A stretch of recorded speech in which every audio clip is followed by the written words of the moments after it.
What is going on, everybody? I know this is a little different from everybody, but it is your boy. It's Darion of the Spotlight Sports Talk.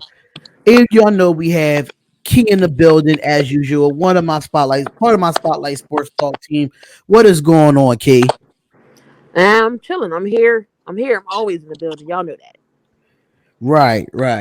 But without further ado, we finally got my man back on the Spotlight Sports Talk channel. It's been long overdue, but we finally got it done. We finally got it here. No other than Mr. Seby of SebysPodcast. What is going on, my brother? It's a pleasure to be back. Pleasure to be back, Darion. Philly's finest. I already know how you guys rock, so pleasure to be back on the show. Yeah, man. It's happy to have you back, man. Last time we did it, we talked a little bit of basketball, a little bit of football. We did a little bit of mostly everything last time we was on the show. So it was definitely, a good showing at that time. But we are here, we are back, and we're here to talk about college football, baby. College football. The college football playoff is going down this weekend. But we're gonna get down to the nitty gritty. No, we're not gonna do this anymore. We ain't gonna get there no intro. We're gonna get down to the nitty gritty. Number 4, Oklahoma, going against the number 1 team in the land, LSU. Now, what I'm gonna do here is I'm gonna put whoever's talking, put their mics on mute. Uh, Mm-hmm. whoever's not talking. So we're just gonna do that. And whoever want to take the floor with this game, y'all let me know. I'm ready for it. All right. So Oklahoma versus LSU. This game should be interesting. Both teams are both, gunslingers. Definitely could put points on the board.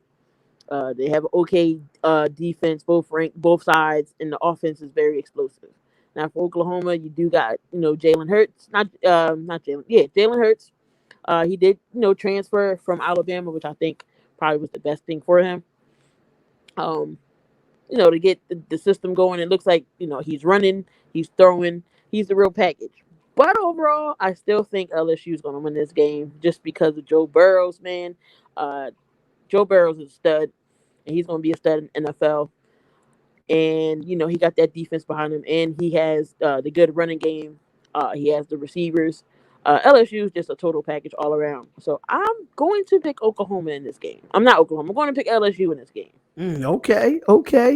Seby, you want to take the floor with this one, man? I know you got your stats. I know your analysis is really great. So I make sure I have myself prepared for this one.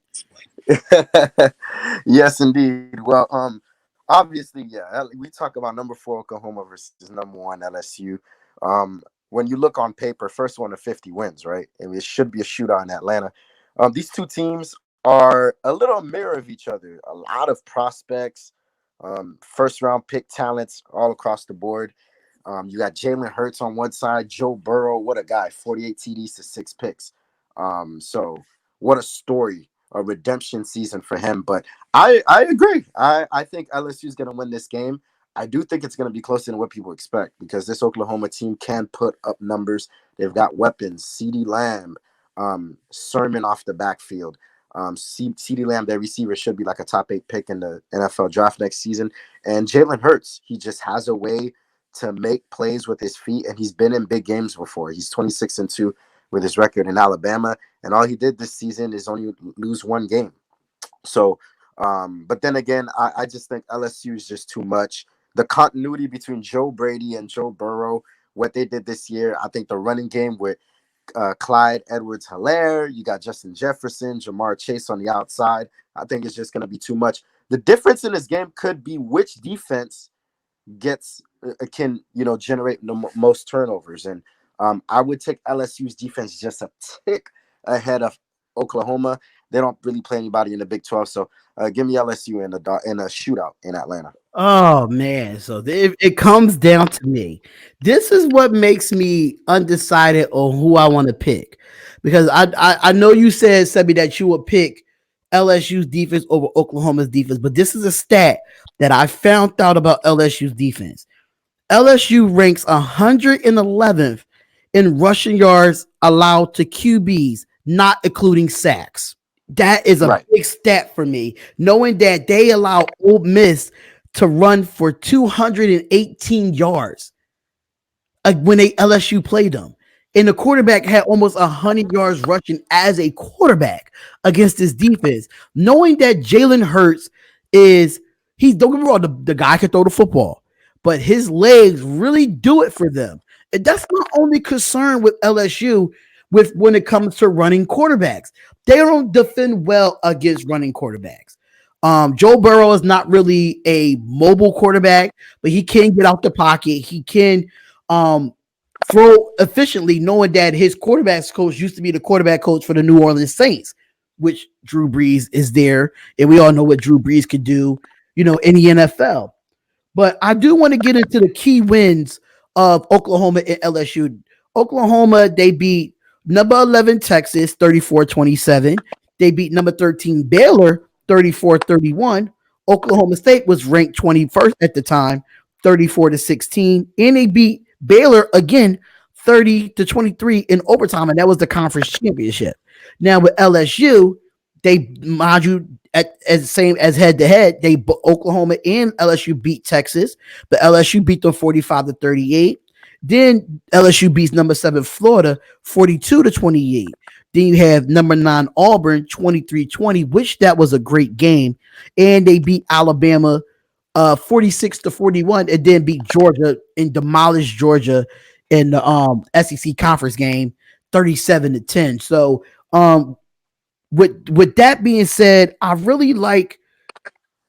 This is tough because even points per game, yards a game, rushing a game, is like all the numbers are like mirrored. All the numbers are like really there. So it's like really tough to really pick. But if I'm gonna give the slight edge, I'm gonna give the slight edge to LSU as well, knowing that their running game, as far as running backs go, is better than Oklahoma's. I really don't know Oklahoma's running back that much. But Jalen Hurts leads the team in rushing with 1,255 yards and 18 TDs as a rusher. So that's actually your running back as well. So I'm just going to take I'm gonna take LSU, but it's not going to be a walk in the park. LSU is definitely going to be in the national championship. Yeah, I agree, and I would agree as well, and that's why I brought it up. The reason I took LSU is because they've been battle tested. No team in the nation can say they beat 5 top 10 teams: Georgia, Florida, Alabama, Auburn, and they beat Texas at Texas when they were 10th ranked. So LSU battle tested. They've got this explosive, um, you know, offense that they have. You best believe they're gonna put up points. They can get 3 and outs, but they're gonna put up points. And I think sometimes they say offense win games and defense win rings. Well, you have to win games to get there, and that's what they've done thus far. And their offense has kind of neutralized what they've done on the defensive side. Now I know what you're concerned on the offensive end. My retort to that would be they faced Tua Tagovailoa at the Alabama quarterback, who's also a running quarterback. Now I know in the first half they really stymied him, and he really didn't do much. But in the second half, he got hot throwing the football. But I would say you have an SEC defense. You know, they have guys and prospects on that defense that are going to be scouted and looked at in this game by potential NFL GMs. And I think I would take an SEC defense over a Big Ten defense any day. I think it comes down to that. Although I will say this, Oklahoma can put up offense too. They've got Jalen Hurts. Lincoln Riley's a great coach, but I just think big players make their name in big games, and I think Joe Burrow is that type of player, and I think he'll make a statement in Atlanta. So what I feel about this matchup, I think the key matchup that I'm going to look at in this game is I forgot his name, but I know he's a freshman corner for LSU that's going to be going up against Lamb, the wide receiver for Oklahoma. That's going to be a great matchup. His name is Stanley. Yep. Yeah, so this corner from LSU, he's a lockdown corner. He plays the ball very well as a freshman corner. But Lamb, he takes the top off the defense. His yards after the catch, and he has at least about 550 yards after the catch. That's third in the conference in the Big 12. So that is going to be a key matchup that I'm definitely going to look at in this game. That's how I see it. Yeah, I would agree as well. I watched a lot of his technique. He is a great corner with great ball hawking skills. I think his technique lacks a little bit of freshen up and just like in the way of his tactics is there were games against Alabama and games other top notch SEC teams where he got beat in some of those games, maybe gambling on some plays on double plays, and with a guy like CeeDee Lamb, who I said already could be a top 8 pick in this upcoming draft. You can't gamble against this guy. This guy's too good. He is stronger than what you think. Yards after catch, he's second in the nation. Think about that. So that's going to be huge with that. So I think that matchup actually favors Oklahoma, given the fact that CeeDee Lamb's a junior and Stanley's a freshman. So I think that's where that's probably a position where Jalen Hurts and Lincoln Riley could probably expose that matchup right there on the outside. Yeah, that's gonna be interesting to watch. You have any other takes that you have on this game, Key, or do you have like your prediction score? I mean, I can't predict the score. This game might be a shootout. It might be back and forth, back and forth. But I just think overall LSU gonna take that edge because that game when they played against Alabama was crazy. Sorry, somebody phone in the background ringing. Um, so it's just I think it's gonna be crazy. It's gonna be a game. But Joe Burrows and that running game and that offense and the receiving core, I think they're gonna get it done.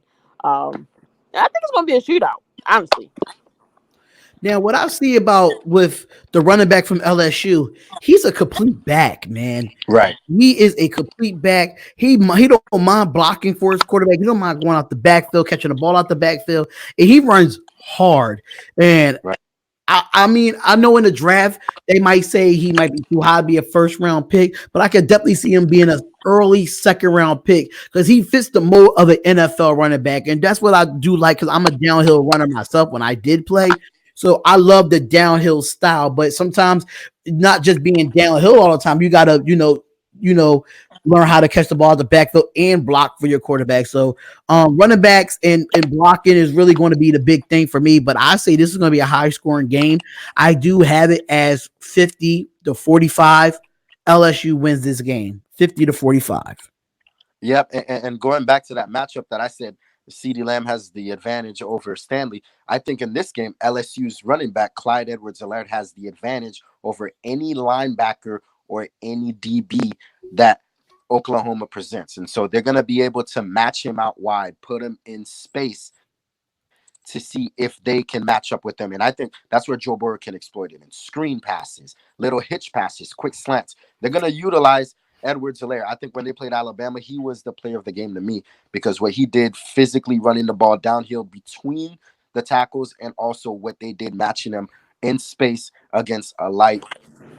And so definitely going to be able to have some advantages that he can exploit. Okay. So we all have LSU. Winning this game. So let's just get down to the game that everybody wants to talk about. And this is the rematch of Clemson versus Ohio State. Um, this is a very interesting matchup for me because I feel like both of these teams, just my personal opinion, I think both of these teams have not played nobody in the regular season.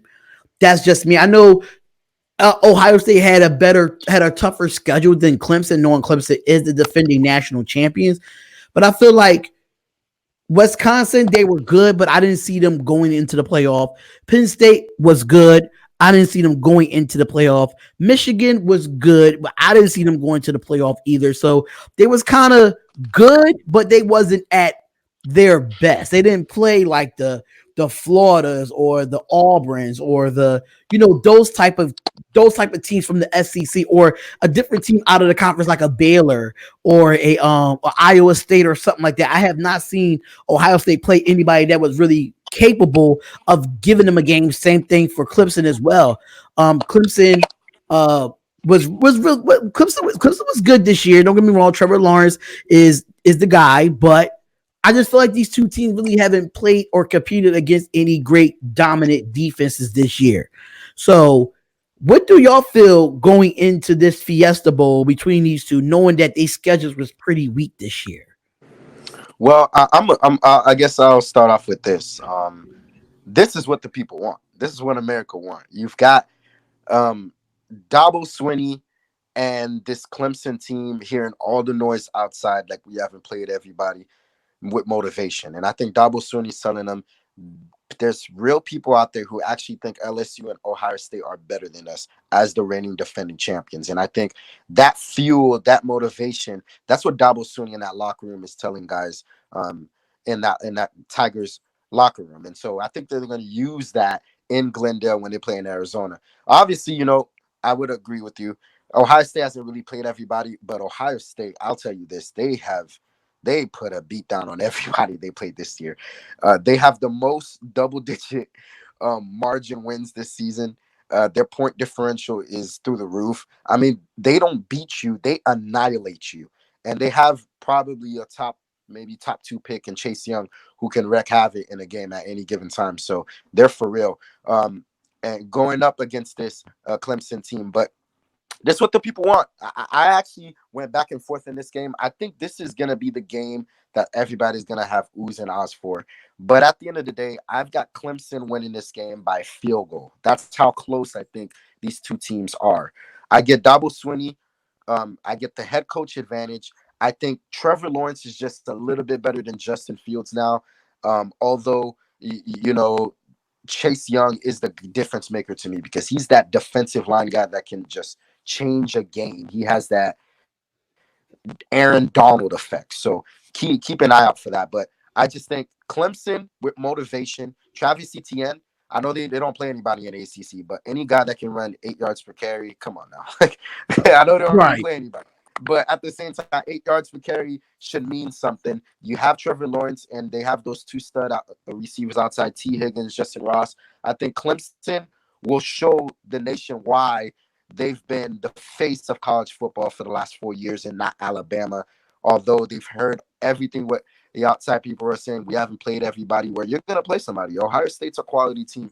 It's going to come down to a field goal, I think, or a last possession ball game. And I think, you know, Dabo Swinney's unit gets it done. Now, I was going back and forth with this game, and I'm going to be the one. You know me. I always have to go against with everybody saying all the time. Never fails. We picking in Hello? NFL. I'm always going against somebody. For some reason, I think Ohio State's going to pull this game out. Um, Hello? don't I don't take nothing for granted with Clemson. They did win the national championship last year. Trevor Lawrence is a excellent QB. Even though I still think he's like Sunshine from Remember the Titans.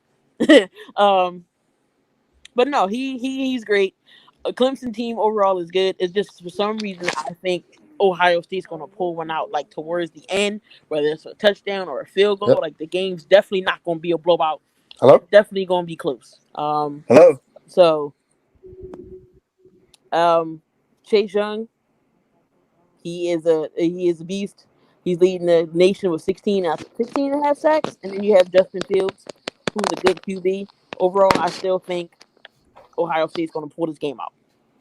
It's going to be close. I'll say by a touchdown or a field goal.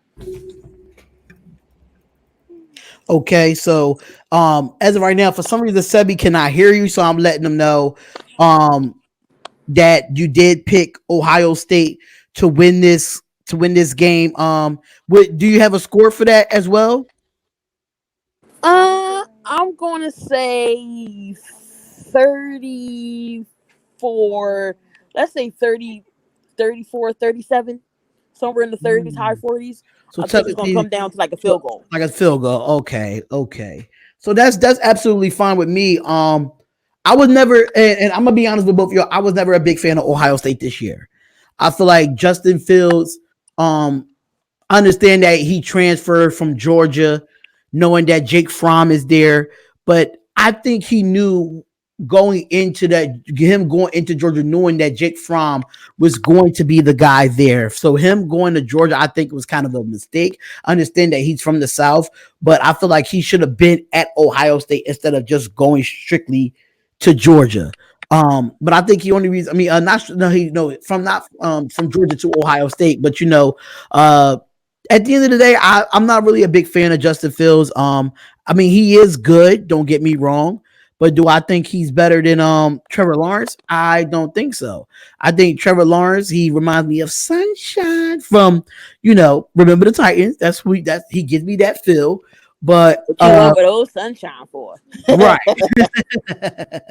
right. Right. What you want with old Sunshine for? But this is an interesting, very interesting matchup. Knowing that I wasn't a big fan of Clemson this year, and I wasn't a big fan of Ohio State. Knowing that their conferences was kind of pretty weak to me. But this game is going to come down who defense gets this done. I understand Chase Young.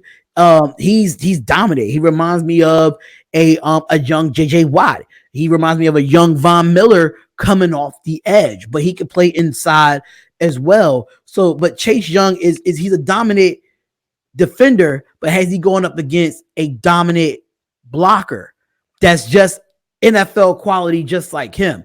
And I feel like the offensive line for Clemson doesn't get a lot of respect due to they have two running backs that can at least run for 8 yards a carry, but it's the ACC that we're talking about. So Right. for that offensive line, that's going to be the test. You got to see what Chase Young is going to set up at on that field every time y'all come out the huddle. That's the first person that y'all have to look at. But on the back end of Ohio State, I can say about Ohio State's defense, I do love their defense.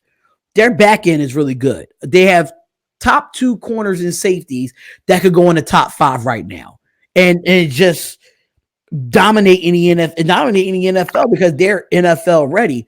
But it's just something about Clemson that is telling them, oh, Clemson is going to get murdered by Ohio State and why Ohio State's going to beat Clemson. I've been hearing a lot of Ohio State's going to win.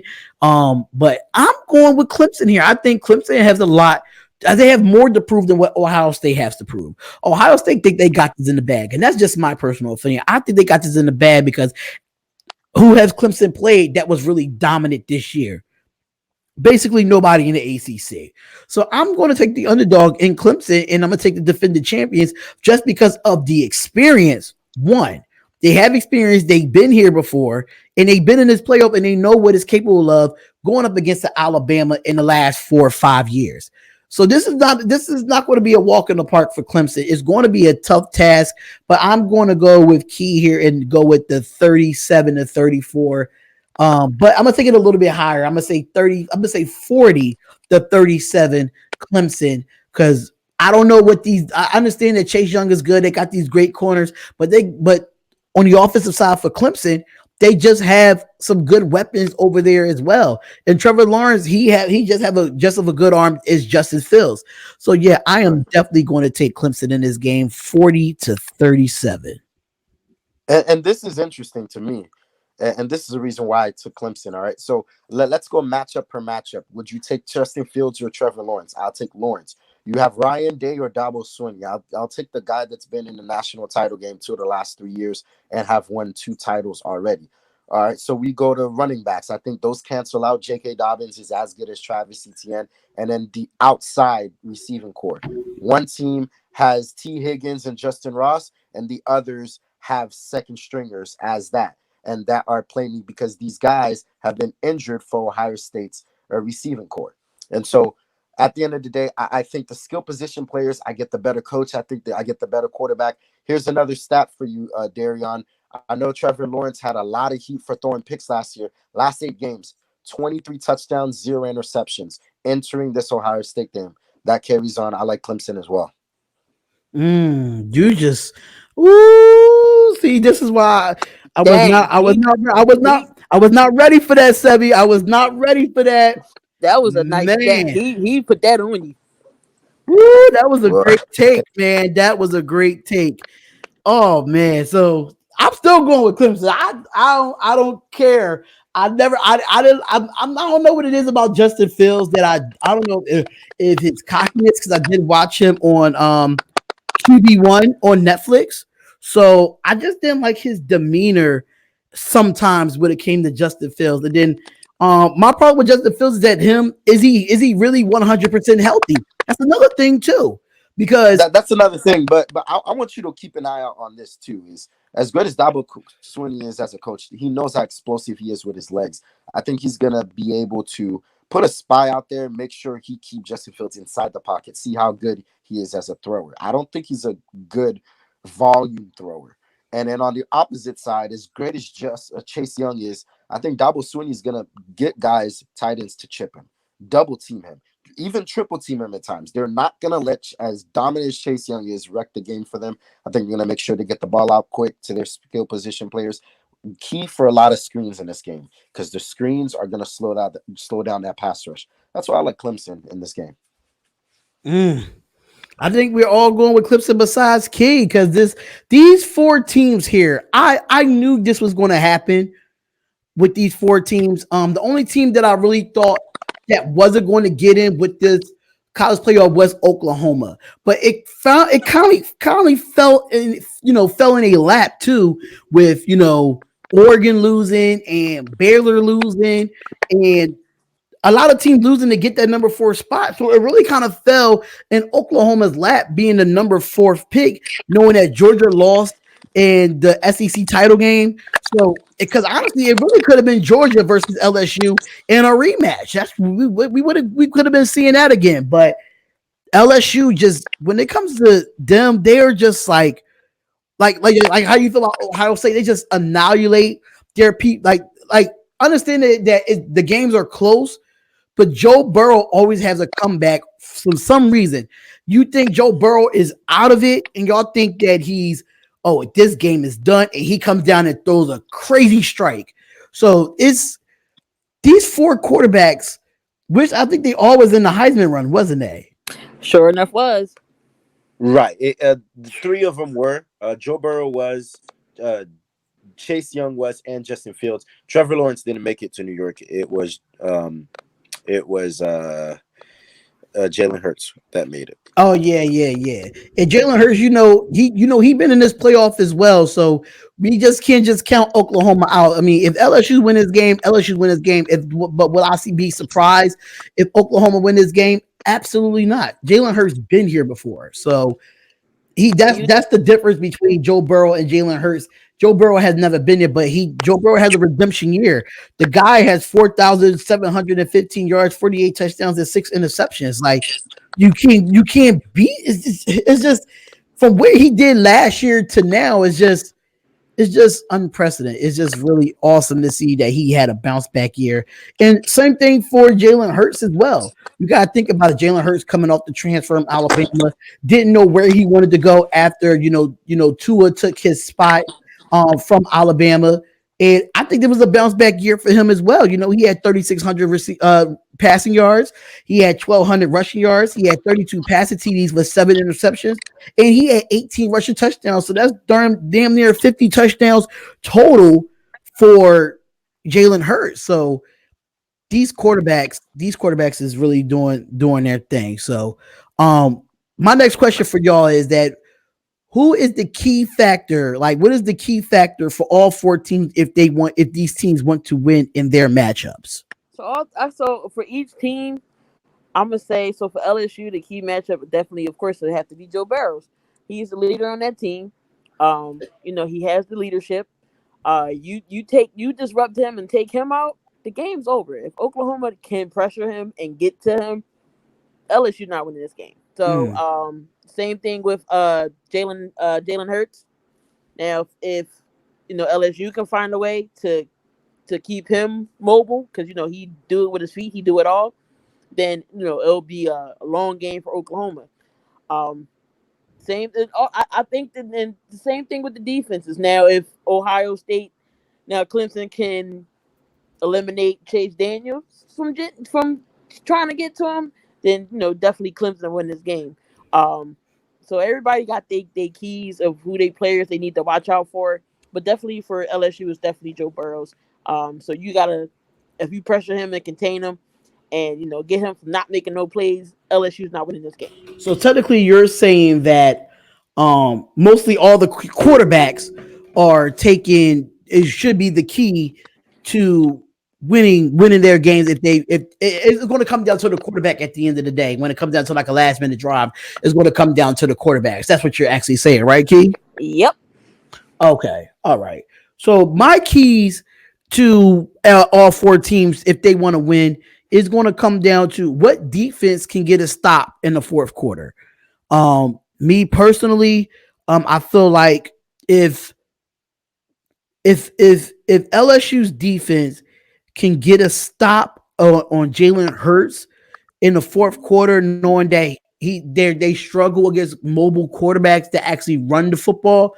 If LSU can make that stop, the LSU would win this game. For Oklahoma, Oklahoma's defense has really not been that great the last couple of years. Offensively, they can always score points, but for them, they defense going to have to win championships if Oklahoma want to win a national championship. That's just what it is. Oklahoma has been having Baker Mayfield and Kyler Murray and now Jalen Hurts, and the only reason why Oklahoma has not gotten over the hump because of their defense. It's their defense is the reason why they never get over the hump. So if Oklahoma wants to win this game, they have to get them on some fourth down. They have to force LSU to punt. They have to force LSU to do some type of turnovers. Y'all got Oklahoma got to come with some enthusiasm if they want to win this game, especially on the defensive side.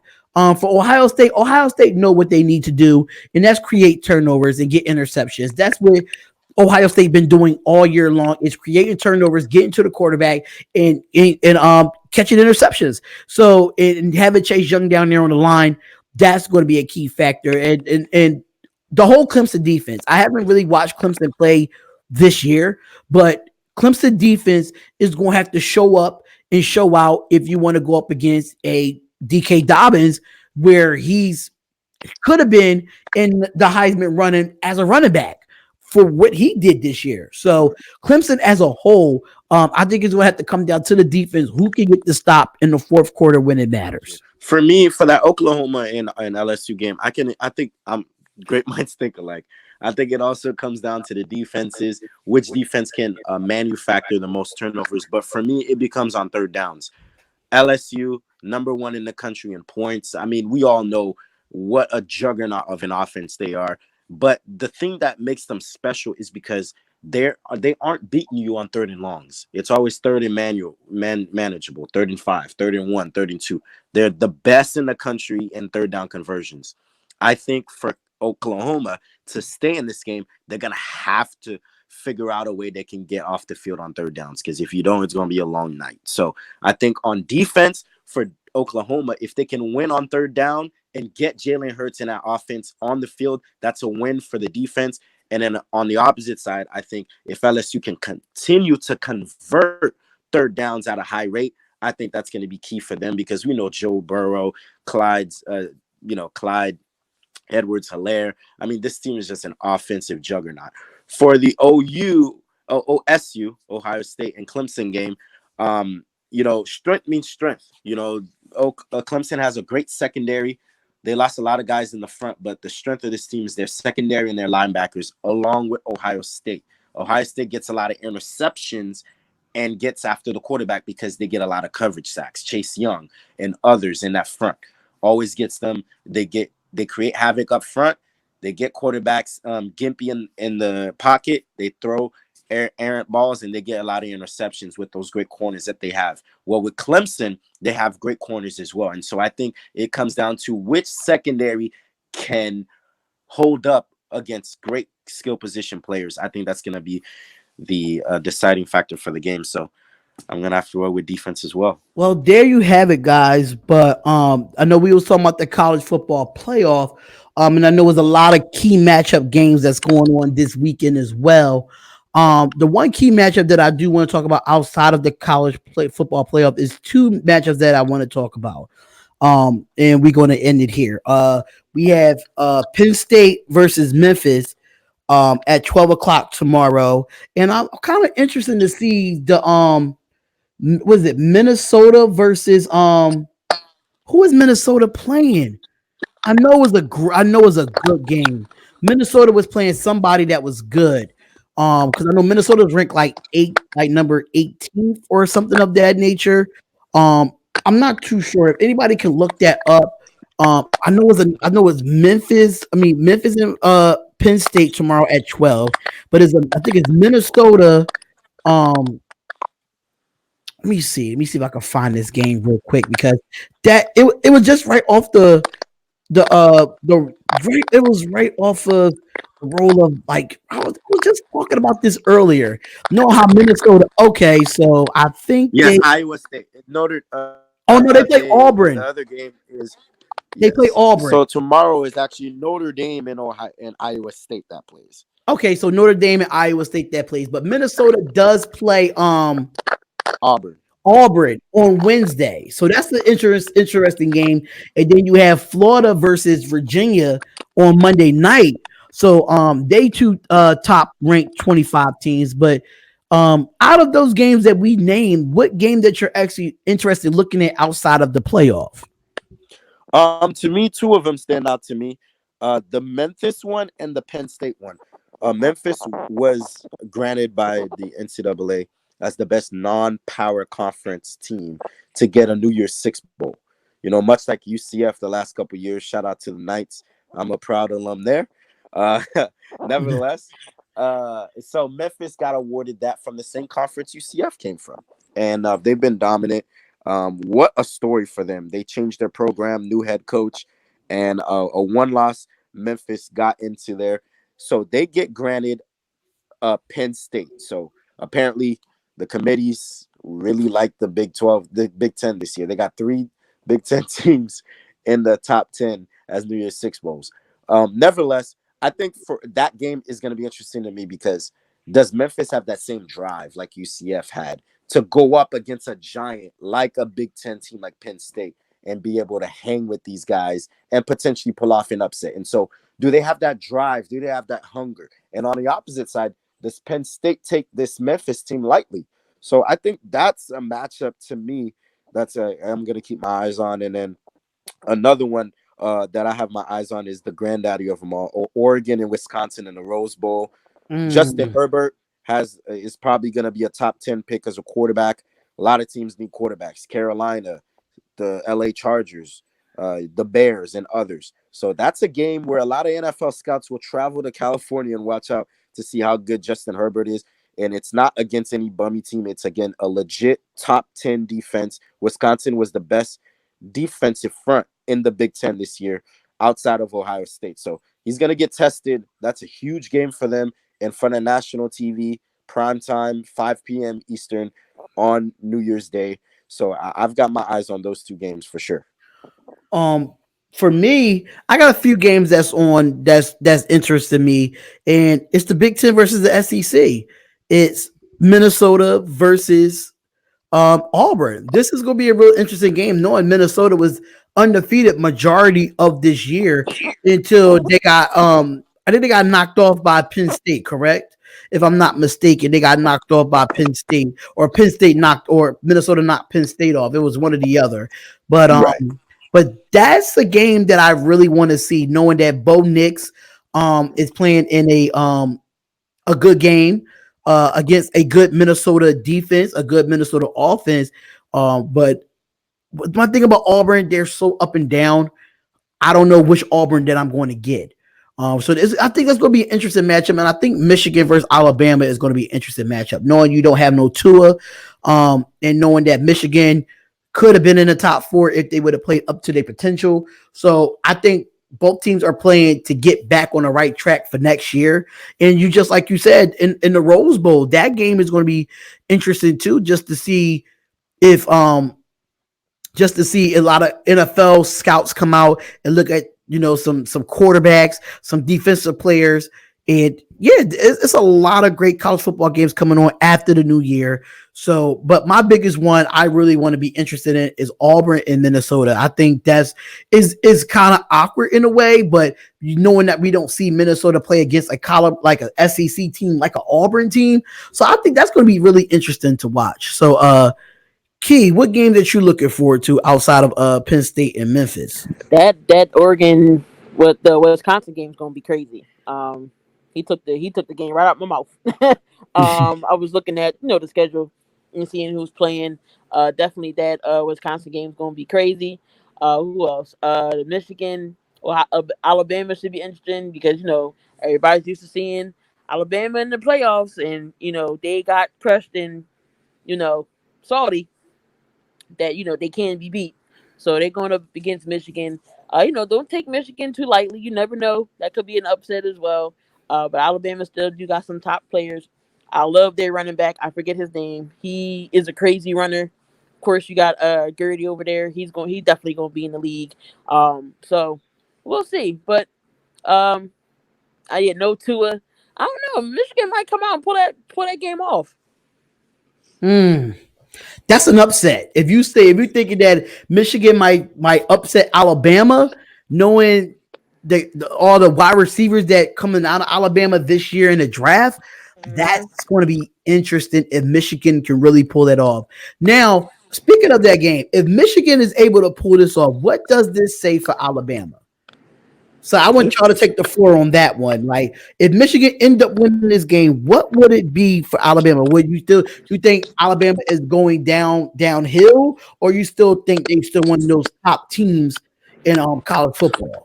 I mean, I think they still a top team in football. It's not their year this year if they get knocked off. You can't go to back every year. Somebody's going to be better, faster, more schemed than you.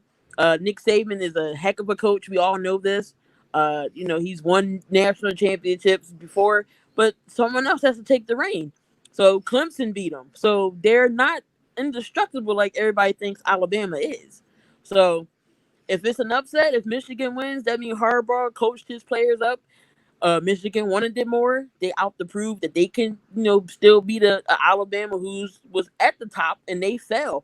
So that says a lot about a Michigan team if they do beat Alabama. How you feel about how would you feel about if Michigan was able to actually knock off Alabama? Do you still think that would be an upset? I can guarantee you guys, Alabama's not losing to Michigan. Now, obviously, I'm blessed because they'll be right here in my backyard in Orlando. I'll be at that game to see Michigan and Alabama here in Orlando. But I don't see it happening. I know that the team is going to come out and play very inspiring and emotional football for John Harbaugh, for his team, for his, Jim Harbaugh, excuse me, not John Harbaugh. He's with the Ravens. Uh, for his team. But um, Nick Saban, his team didn't make the playoff. You can expect a pissed off Alabama team. They're going to have a lot of motivation, kind of like what he said with the skill position players. Judy, he's a top 8 pick. The guy is special. They also got guys like Adrian Waddle, Devontae Smith. They might have the best receiving core in the country and the fastest one. So I know Tua's hurt. He's probably not going to play in this game. He's going to try to get ready for the Senior Bowl and leading up to the combine for the NFL. But Mac Jones, he showed me something. He showed me something in that Auburn game, although Auburn upset them the last game of the season. So I like Alabama in this game. I think they're going to cover those 7 points there. And you're going to get a motivated Nick Saban team. Now, if they were to lose this and Michigan were to win this, I think that we should start looking potentially at the end of an era. This might be the end of the Alabama dominance in college football if they were to lose this game. But I don't see it happening. Well, there you have it, y'all. There you have it. That is our breakdown of the NFL college football predictions, and some interesting games that's going to come on after the new year. I do want to thank everybody for tuning in to this roundtable talk of these predictions here. Seby, if you want to put your social media platforms out there, let them know where they can follow you at and subscribe to your channel. Absolutely. This is the Seby Podcast radio show. Whether you're listening on air or online, Seby Podcast, wherever you go. We're online every Tuesday and Wednesday, 6:30 Eastern on NSC WNSC radio here in locally. We also have our show that streams on Spotify and iTunes as well if you can't catch us, and of course our YouTube show where we do our interview segments with our athletes on Seby Podcast as well. We also have our social media platforms, Seby Podcast, Instagram, Twitter, you name it, we have it. And yeah, there you go. Key in the building, put your social medias out there where they can follow you at, King. You know me. I'm always gonna be in the building. I'm always gonna be around. Uh, I do have the Snapchat. I am on YouTube. Don't use my YouTube page, but we getting that's going to be something I'll possibly work on the next coming year. See what we can do with that. I am on Twitter. So you can always follow me. Again, I'm always in the building. You can always find me. You can always find me. Yeah, just key in everything should just be at key in the building as of right now. Everything should be at key in the building. For Spotlight Sports Talk, on Instagram is at Spotlight Sports Talk. YouTube Spotlight Sports Talk. We have Twitter at Spotlight FB Talk. And I'm actually opening up. That's why I wanted to do this audio podcast because it's going to be a Spotlight Sports Talk audio podcast that I'm going to have on all streaming platforms where you can download it and listen to actual our podcast. On Instagram, Twitter, iTunes, Spotify, YouTube is all at Seby Podcast. Same thing for it's gonna be Spotlight Sports Talk for Spotify, iTunes, and YouTube, and Instagram. Only thing that's different is Twitter is Spotlight FB Talk there. But I do want to thank all y'all for tuning in and listening in to the show. It is a Spotlight Sports Talk Seby Podcast and Key in the building. I do thank y'all for coming on last minute. Knowing me and Seby was trying to get this thing working this past week, knowing that I work 11 to 8 Monday through Friday, so it's been really tough trying to do these type of shows here. But I do thank y'all for tuning in. Comment, like, and subscribe to all our channels, man. It is the Spotlight Sports Talk Seby Podcast. Key in the building, and we out of here, y'all. Peace. Later.